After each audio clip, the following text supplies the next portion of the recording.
아마 제 영상이 여러분의 알고리즘에 떴다면 여러분은 주변에서 책 좀 읽는 사람으로 불릴 겁니다. 근데 막상 이런 질문이 훅 들어오면 당황하게 됩니다. 책은 왜 읽어야 돼? 책 읽고 뭐 달라진 게 있어? 분명히 이렇게 책 읽으면 좋은데 딱히 알맹이 있는 말이 떠오르지 않을 때가 많습니다. 그렇다고 저희가 책을 안 읽는 편도 아닌데요. 저도 그랬습니다.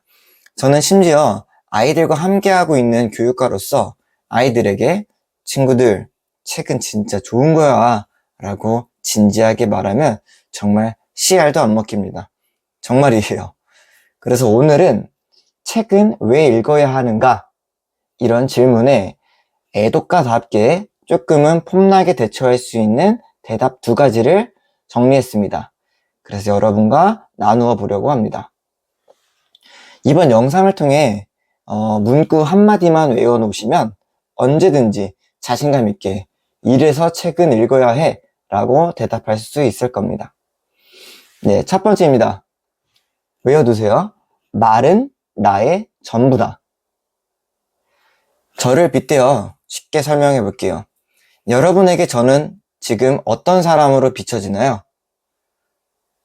게으르고 이상한 소리 하는 사람? 또는 그래도 좀 열심히 사는 사람? 어떤 사람인 것 같아요? 제 희망에는 그래도 2번째로 생각해 주지 않았을까 개인적으로 생각을 합니다. 그러면 왜 여러분은 저를 그렇게 생각했을까요? 답은 말에 있습니다. 제가 여러분에게 했던 건 말밖에 없었습니다. 그리고 제가 했던 그 말들로 여러분은 저를 판단했습니다. 이처럼 우리는 사람들이 어떤 말을 하는지를 보고 그 사람을 판단합니다. 하지만 이렇게 생각할 수도 있어요. 그건 너무 겉만 보고 판단하는 거 아닌가요?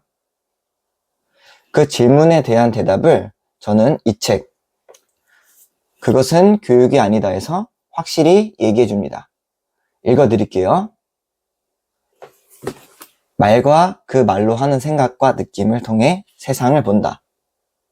인간이 할 수 있는 말이 그 인간의 한계이다.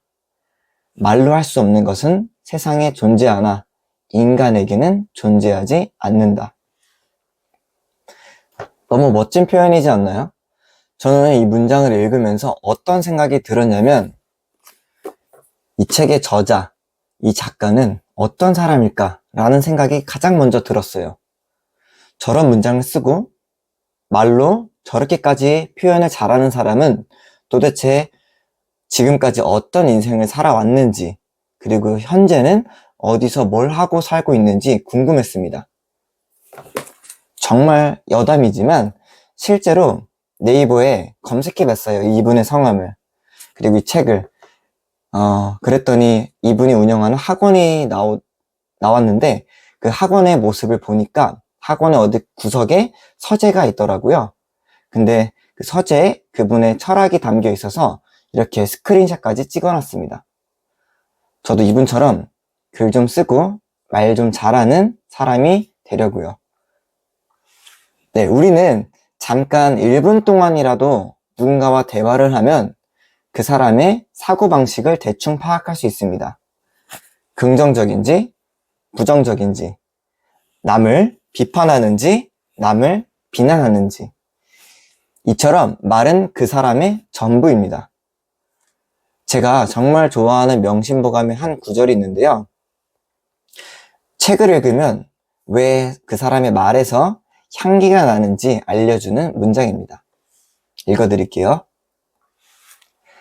선한 사람과 같이 지내면 마치 지초와 난초가 있는 방에 들어간 것과 같아서 오래되면 그 향기를 맡지 못하나 곧 그와 같아진다.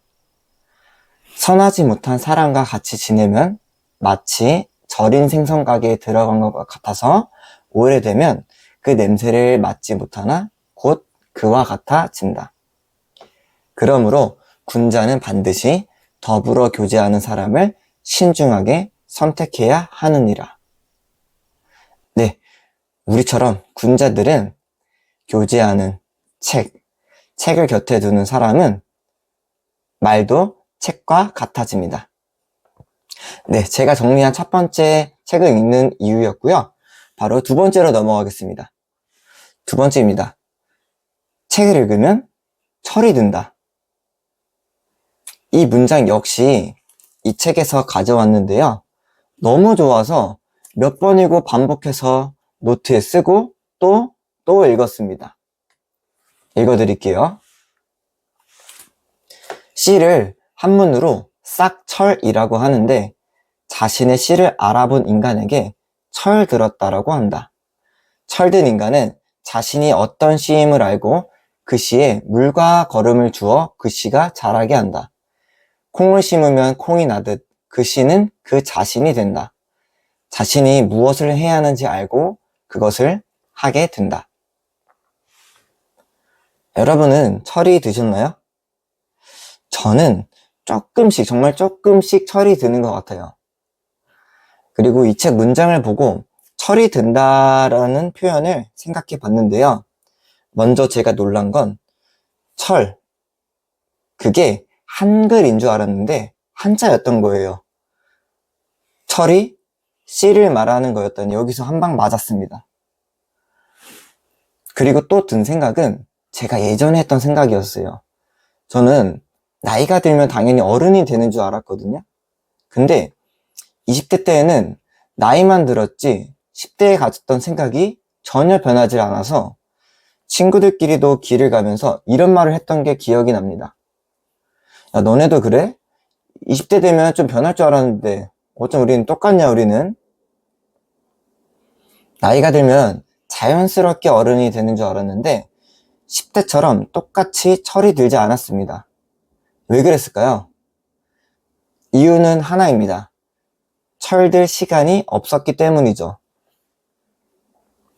10대는 입시 공부하느라, 20대는 취업 준비하느라, 30대부터는 결혼, 이직, 육아까지 도저히 나를 돌아볼 시간이 없었습니다.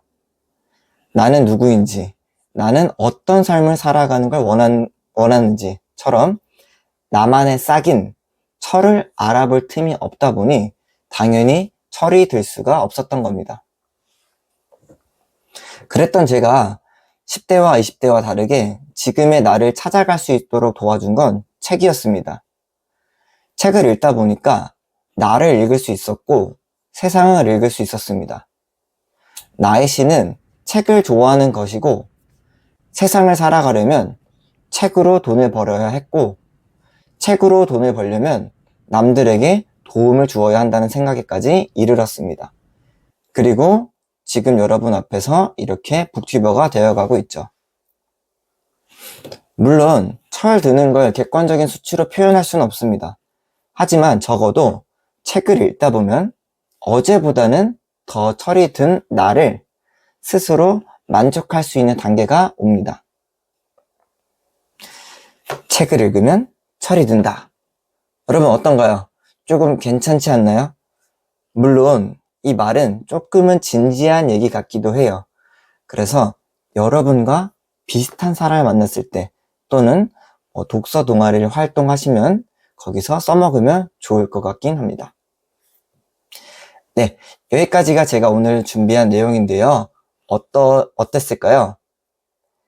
네, 책이 좋아 시작한 북튜버를 여러분들과 지금도 그리고 앞으로도 함께 할 수 있어서 진짜 행복합니다. 여러분에게 찐 도움이 될 수 있도록 더 노력하는 책 읽는 어른이 되겠습니다. 감사합니다.